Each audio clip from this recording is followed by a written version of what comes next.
कौवा और कोबरा बहुत साल पुरानी बात है। एक धनवान राज्य में बहुत बड़ा और पुराना बरगद का पेड़ था। उस पेड़ पर एक कौवा कव्वी क्रोज का जोड़ा अपने घोंसले में रहता था। ये जोड़ा दिन भर भोजन की तलाश में बाहर रहता और शाम होते ही लौट आता। उसी पेड़ के पास एक दुष्ट सांप कोबरा भी रहता था। कौवा कव्वी का जोड़ा बहुत आराम से गुजर बसर कर रहा था। इसी बीच कव्वी ने अंडे दिए। दोनों बेहद खुश थे, लेकिन एक दिन जब वो बाहर गए तो सांप उनके अंडों को खा गया। दोनों बहुत रोए। अब हर साल मौसम आने पर कव्वी अंडे देती और वो सांप स्नेक मौका पाकर उनके घोंसले में जाकर अंडे खा जाता। वो दोनों ही समझ नहीं पा रहे थे कि आखिर उनके बच्चों का दुश्मन कौन है। लेकिन जल्द हो वो समझ कि हो न हो ये काम उस सांप का ही है। सांप तो अंडे खाकर चला गया, लेकिन कव्वी के दिल पर जो बीता वो सोचा भी नहीं जा सकता था। कौवे ने अपनी पत्नी को ढाढ़स बंधाया। अब हमें शत्रु का पता चल चुका है, तो हम कुछ उपाय भी जरूर सोच लेंगे। कौवे ने काफी सोचा और अपनी मित्र लोमड़ी से सलाह लेने दोनों उसके पास गए। लोमड़ी ने अपने मित्रों की दुख भरी कहानी सुनी। लोमड़ी ने काफी सोचने के बाद कहा, मित्रों, तुम्हें वो पेड़ छोड़कर जाने की जरूरत नहीं है। मेरे पास एक तरकीब है जिससे उस दुष्ट सांप से छुटकारा पाया जा सकता है। लोमड़ी ने अपने चतुर दिमाग में आई तरकीब बताई। उन्होंने लोमड़ी को धन्यवाद दिया और अपने घर लौट आए। अगले ही दिन योजना अमल में लानी थी। दरअसल उस प्रदेश की राजकुमारी एक सरोवर में अपनी सहेलियों के साथ जल क्रीड़ा करने आती थी। उनके साथ अंगरक्षक तथा सैनिक भी आते थे। जब राजकुमारी और उनकी सहेलियां सरोवर में स्नान करने जल में उतरी तो योजना के अनुसार कौवा उड़ता हुआ वहां आया। उसने पहले तो राजकुमारी तथा सहेलियों का ध्यान अपनी ओर आकर्षित करने के लिए कांव कांव का शोर मचाया।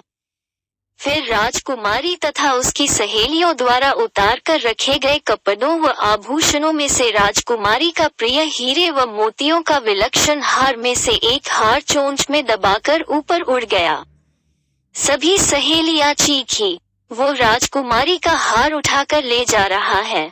सैनिकों ने ऊपर देखा तो सचमुच एक कौवा हार लेकर धीरे धीरे उड़ता जा रहा था। सैनिक उसी दिशा में दौड़ने लगे। कौवा सैनिकों को उसी पेड़ की ओर ले आया। जब सैनिक कुछ ही दूर रह गए तो कौवे ने हार इस प्रकार गिराया कि वो सांप के खोल के भीतर जा गिरा। सैनिक दौड़कर खोल के पास पहुंचे तो वहां हार और उसके पास में ही एक काले सर्प को देखा। सैनिकों ने भालों से उस सांप के टुकड़े टुकड़े कर डाले और वो दुष्ट सांप मर गया। कौवा कव्वी बेहद खुश थे। सीख शरीर से आप भले ही कमजोर हों, लेकिन सूझबूझ का उपयोग कर हम बड़ी से बड़ी ताकत और दुश्मन को हरा सकते हैं।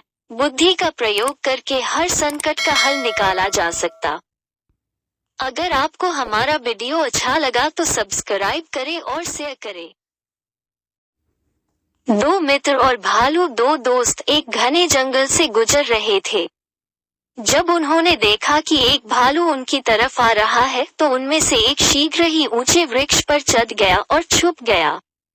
परंतु दूसरा दोस्त कुछ समझ नहीं पा रहा था कि क्या करे। वो असहाय सा खड़ा रह गया।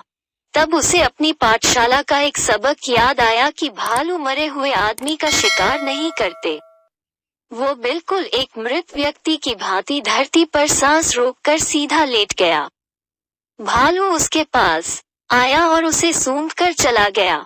थोड़ी देर बाद उसका मित्र पेड़ से उतरकर आया और उससे पूछने लगा, मित्र, भालू ने तुम्हारे कान में क्या बुदबुदाया? उसने उत्तर दिया, भालू ने कहा कि संकट की घड़ी में जो भाग जाए वो सच्चा मित्र नहीं। सब्सक्राइब करे और कहानियां सुने। थी और उसके दोस्त सीमापुर गांव के पास एक बड़ा सा जंगल था। उस गांव में बहुत सारे जंगली जानवर रहते थे। उस जंगल में एक अकेला हाथी रहता था, जिसके साथ कोई भी दोस्ती नहीं करना चाहता था। वो अकेला हाथी दोस्तों की तलाश में जंगल में भटकता रहता था। एक बार हाथी को कुछ खरगोश मिले। भाई, क्या मैं तुम्हारा दोस्त बन सकता हूँ? हाथी ने उनसे अनुरोध किया। आप मेरे घर के अंदर फिट होने के लिए बहुत बड़े हैं। तुम मेरे मित्र नहीं हो सकते। खरगोश ने उत्तर दिया। कुछ देर बाद हाथी को कुछ बंदर दिख गए।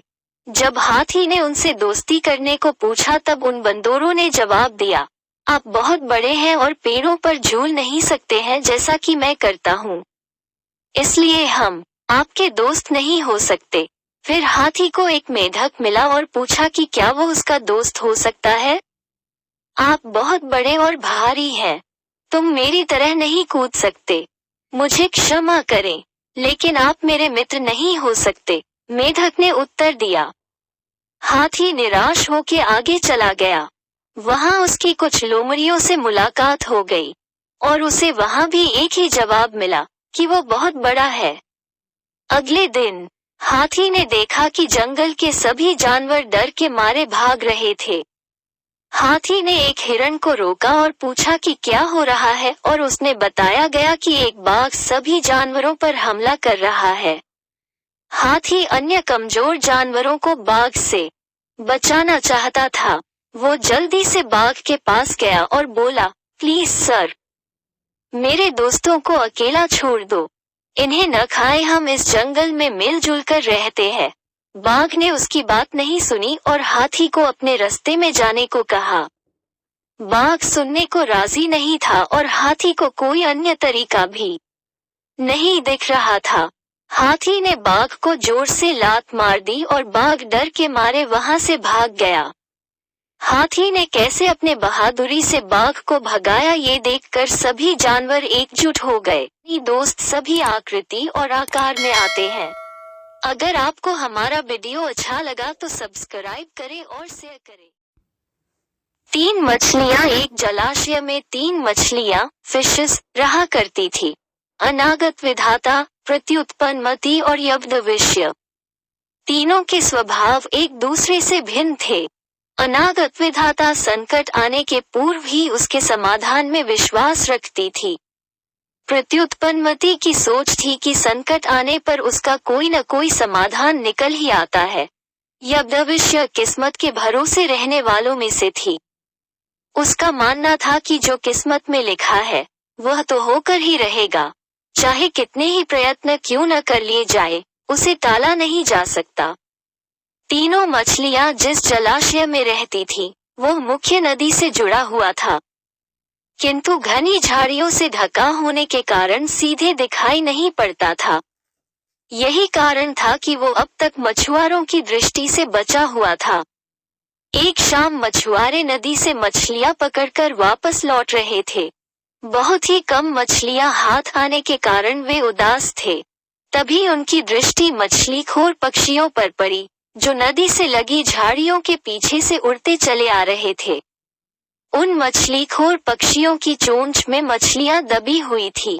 ये देख मछुआरों को समझते देर न लगी कि झाड़ियों के पीछे नदी से लगा हुआ कोई जलाशय है। वे झाड़ियों के पार जाकर जलाशय के पास पहुंच गए। वे बहुत खुश थे। एक मछुआरा बोला, लगता है ये जलाशय मछलियों से भरा हुआ है। यहाँ से हम ढेर सारी मछलियाँ पकड़ पाएंगे।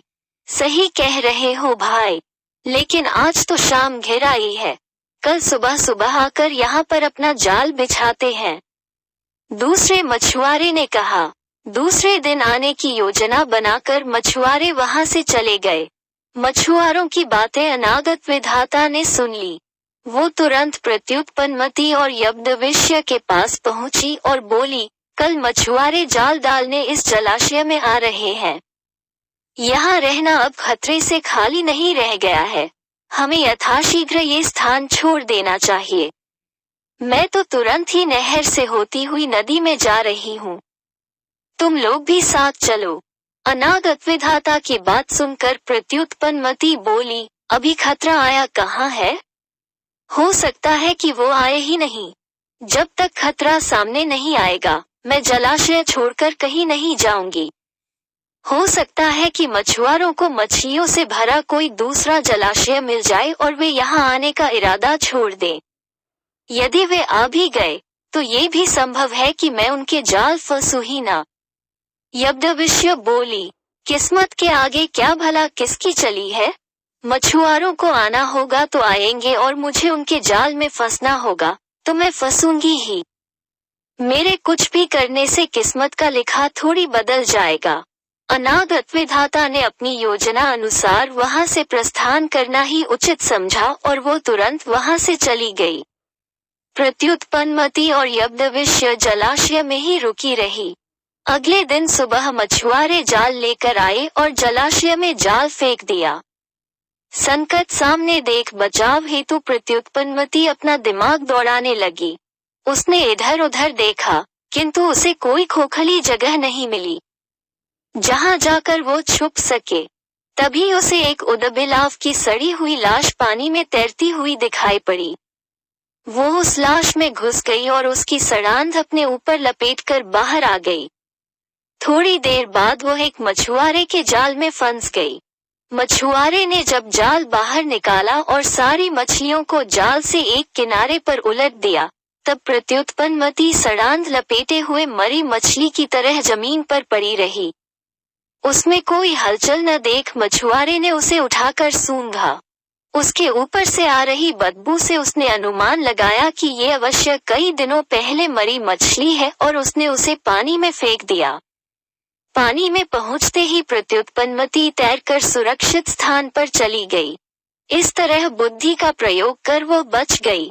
वहीं दूसरे मछुआरे के जाल में फंसी यज्ञवल्क्य कुछ किए बिना किस्मत के भरोसे रही और अन्य मछलियों के साथ दम तोड़ दिया। सीख, किस्मत उसी का साथ देती है जो खुद का साथ देते हैं। किस्मत के भरोसे रहकर हाथ पर हाथ धरे बैठे रहने वालों का विनाश निश्चित है। अगर आपको हमारा वीडियो अच्छा लगा तो सब्सक्राइब करें और शेयर करें। दुहक का कारण, एक शहर में एक आलीशान और शानदार घर था। वो शहर का सबसे खूबसूरत घर माना जाता था। लोग उसे देखते तो तारीफ किए बिना नहीं रह पाते। एक बार घर का मालिक किसी काम से कुछ दिनों के लिए शहर से बाहर चला गया। कुछ दिनों बाद जब वो वापस लौटा तो देखा कि उसके मकान से धुआं उठ रहा है। करीब जाने पर उसे घर से आग की लपटें उठती हुई दिखाई पड़ी। उसका खूबसूरत घर जल रहा था।